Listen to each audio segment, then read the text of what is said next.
There are spoilers in the video. Spinal Stagnancy 15 is one of the most unintentionally funny games ever made, and I don't award that distinction lightly. It's trying its best. In this game, you play as John Fantasy, an intrepid prince of insomnia, accompanied by the BTS crew as they travel across Korea in their bid to dodge the draft and re-establish the Joseon dynasty with Jungkook as their one true king. If you can think of it, 15 has it. Do you want to conscript God to kill endangered animals? Entering Super Saiyan mode to kill a sea snake, compress a mountain-sized turtle into a black hole, and break the entire game's leveling system because of lasagna. Yeah, that's possible. Is it a good game? Well, that's debatable. The original director wanted to make the game a musical, but you know, thank God they added the hyper-realistic pizza. It just wouldn't be the same. This game is one of the most baffling design disasters that I've ever seen, and showing it to you in its full absurd glory is a service to my country. With hurricane-force tonal shifts, batshit story, and utterly incomprehensible combat, there is no part of this game that didn't surprise me, although I don't think they intended that. So come along as we dive headfirst into the boy band madness and recall the finest game of 2016. If you know any Latin, this game is fucking insulting. Our story begins with the King of Korea, whose name is King Lightheaven, the 113th. I looked it up on the wiki. Their dynasty is only 2,000 years old, meaning for him to be there, every single male king must have fucked at 17. Maximum. He's busy disowning his son and our protagonist, Knight Lightheaven, in hopes that he will get some blonde bitch pussy. Noctis, my son, I have erectile dysfunction. It's here that we're introduced to our buddies, the BTS boys, and all of their unique mechanics. Quicksilver is a light Slovenian femboy who exclusively fights through small arms fire. Fire Knowledge is a smart, calculating man who shanks you with rusty knives. And Sword Friendship is a burly, reliable bear who hits people with giant chunks of metal. With our friends assembled in our car out of gas, it's time to begin the game in earnest. Now, it's surprising me that they actually struggled to push their car, since Noctis can deflect punches from a fucking giant. This sets in motion a series of quirky adventures to satiate the bloodlust of Park Ji-min. It's time to talk about that combat, or better known as a 19th century safari. Take that, Seoul the Lion. When it works, you're dashing between enemies, performing mid-air backflips, and teleporting around fast enough to burn my graphics card. For the other half, though, it's imbalanced as fuck. Let's go on a quest to explore a level 20 cave. In order to get there, you'll have to drive down the street, take the path, and fight the mandatory level 54 Giga Snake. Endgame bosses are level 53. I'm not even 10 hours in. Fortunately, you could run right past it and straight into the instant kill crabs. I'm convinced they put this here by accident. There is no reasonable explanation. So how do we stop getting crabs like your dad? Noctis has 4 slots to use 4 weapons of various movesets, including swords, bigger swords, London Resident, hydraulic press channel, rock on a stick, gun, and magic. Mind Freak is pretty cool, but bullets work a little faster. Each enemy reacts differently to each weapon, forcing you to switch up your playstyle, or alternatively, just hold down the sword button and watch the game play itself. I can just feel the variety. But by far, the best weapon in your arsenal is the Point Warp, which allows you to travel arbitrary distances at will. Oh, buddy, hang on, I see a pixel like 5 miles away. The primary contributor towards the game actually being fun is Point Warp, even when I use it to cheese the game. Not to mention, the animation budget is absurd. Every time you hit someone's back, every single time you parry a boss, for every boss, there is a unique animation. You can really feel the animator's sweat as he nears the end of his 13-hour Japanese workday at the Square Enix Insane Asylum, leaping 60 feet to stab a dog, a mid-air sword fight, and a triple backflip to dunk a crocodile. It's all here, and it's really janky. A common theme for Final Fantasy 15 is that it's fun when it works, but it doesn't often work. So before our thrilling performance in a fucking Dongduchon, I'm losing my mind. It's important that we go over the rest of our thrilling Korean lore to answer such questions as, why has our dad sent us to Nevada? Why is the cow big? Why won't a virtual YouTuber Tsunamaki Watami collaborate with me? There are 6 gods or some shit, and they made humans for fun. Big mistake. These include Dwayne The Rock Johnson, The Wizard, The Snake, The Unsafe for YouTube, Unlimited Blade Works, and the God of Breakdancing. The Tango Totem in particular was very helpful and told us how to turn on our stove. From this, the beautiful and powerful civilization of Solheim had risen to try and kill the gods immediately, presumably with enough nukes to make Belka look like Clown College. This, of course, forces the dancing deity to strike them down, creating demons and alternative political political philosophies. This pisses everyone off and begins the First Korean War, forcing the gods to give the kings of Lucis some cool swag and the K-pop crystal, forever dividing humanity and preventing the manifestation of white people juche. So after the defeat of the Samba Scourge, the gods took a nap for like several thousand years, leaving the maintenance of Earth to the kings of Lucis, apparently seeing no problem with this. So anyways, the Niflheim Empire just takes over the entire planet using an army of juche demon terminators. Their new goal is to kill all of the gods again, except this time while they're sleeping, and by the time our game begins, the kingdom of Lucis has retreated to one city. I guess the god's blessing is just shit. Now, what do you think happens the literal instant that you leave the city for an arranged marriage with the Empire? Do I hear skydiving? There'll be no wedding bells for today.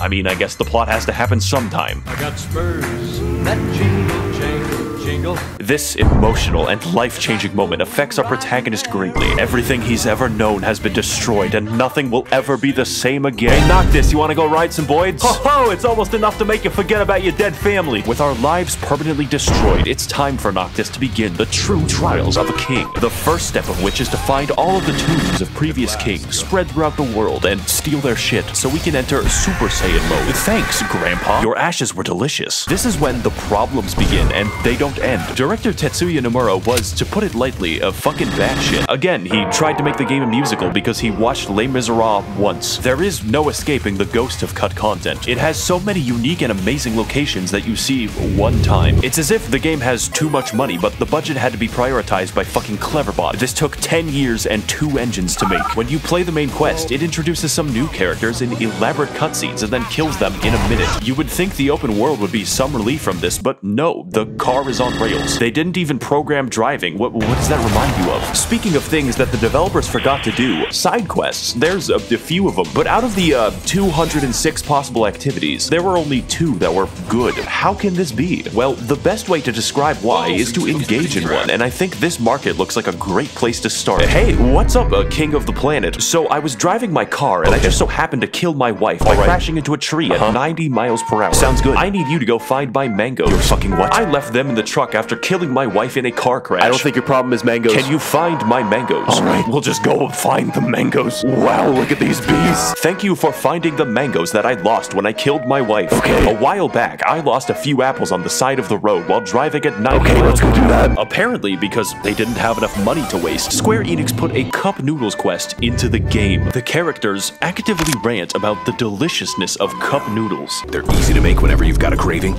and they're delicious to boot. If you take something already delicious like cup noodles and add in the finest, freshest ingredients, what do you get?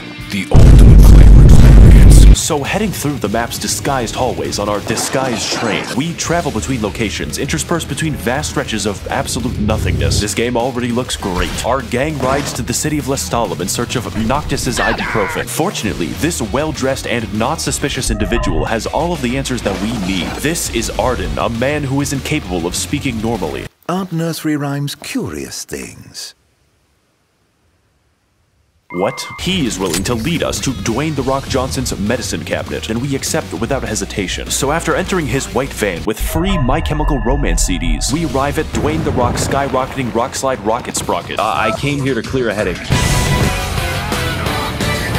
So for Noctis to gain the god's power and defeat the Empire for good, he has to beat half of them up. Kind of like the Empire does, but he's the correct family of inbred designer dogs, so it's different. A prolonged and painful fight against Dwayne's masturbation arm ensues, really highlighting this game's focus on spectacle at the expense of my sanity. But eventually, we scratch his arm into respecting us and he McFucking kills everyone in a 90-mile radius.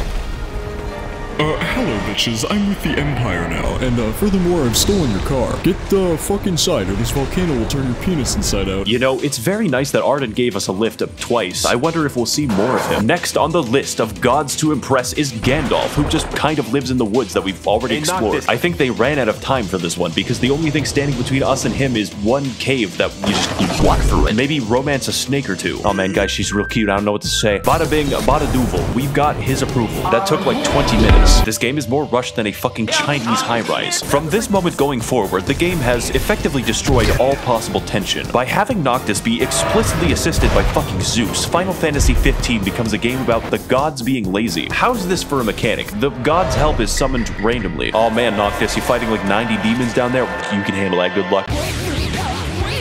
Don't worry, Noctis, I will be the one to save you from these 3 very threatening giraffes.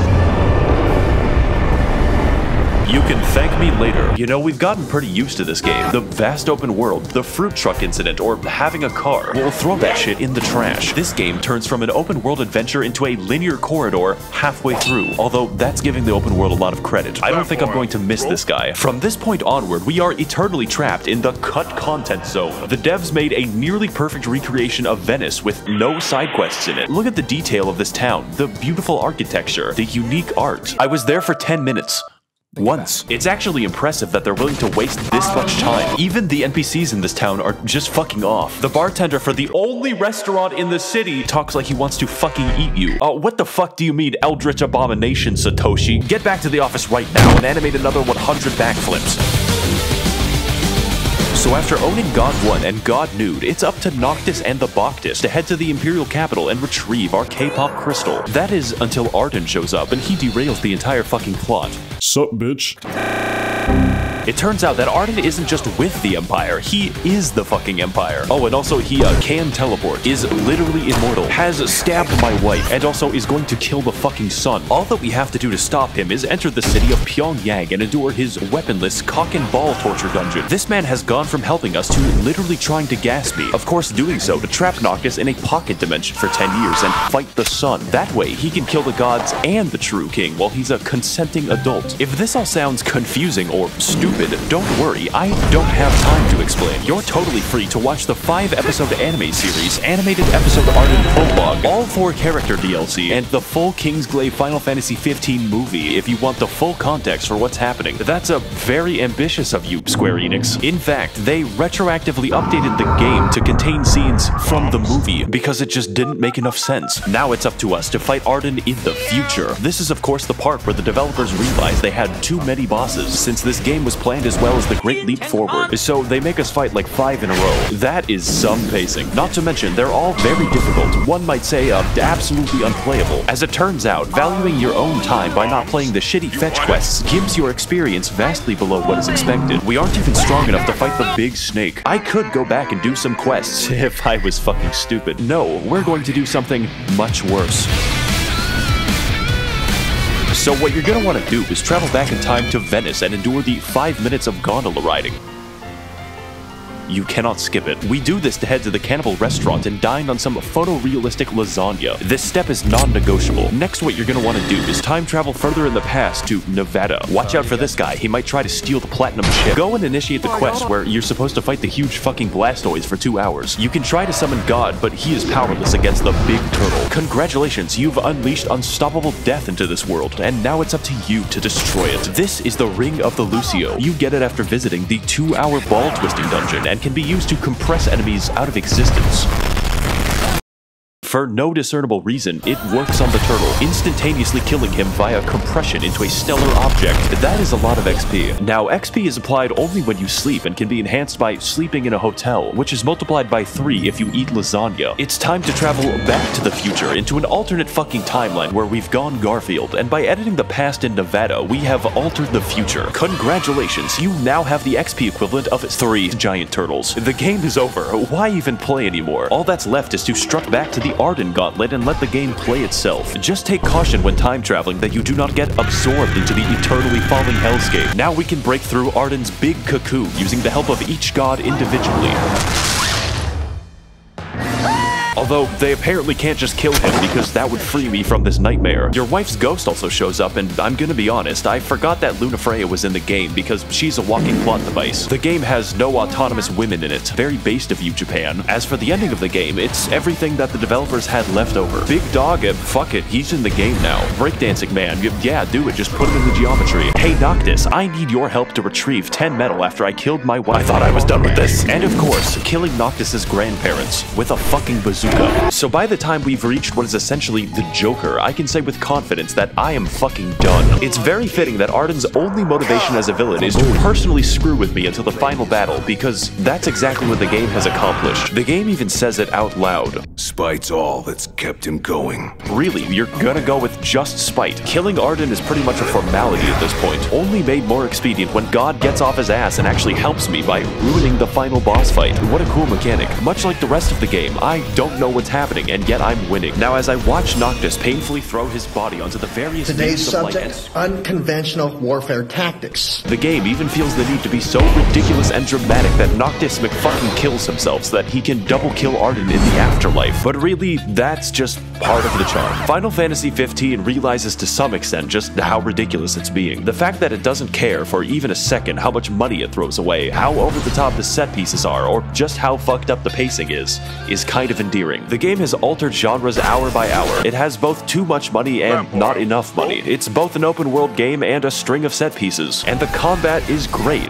Or it's terrible. One could say it depends on your outlook. There's this moment near the end of the game where it asks you to reflect. It's taken pictures of you throughout the game, and I was going to choose the one that exemplified my playthrough. I didn't think that it meant much until the final cutscene where Noctis shows a picture of the massive turtle to his wife, looking fondly back at all the broken experiences he went through, and I burst out laughing for several minutes. Nothing will ever describe to you what the game is about more than that. This product is not worth any of your money. It will never be. But holy shit, maybe it was worth my time. I would like to thank the Illuminati for funding this channel with their reptilian dark money to prevent my starvation. If you would like to contribute to the channel and ensure the reign of our lizard overlords, you can head to my Patreon to learn more. Thank you all for watching and waiting, and of course, you have 9 days to live.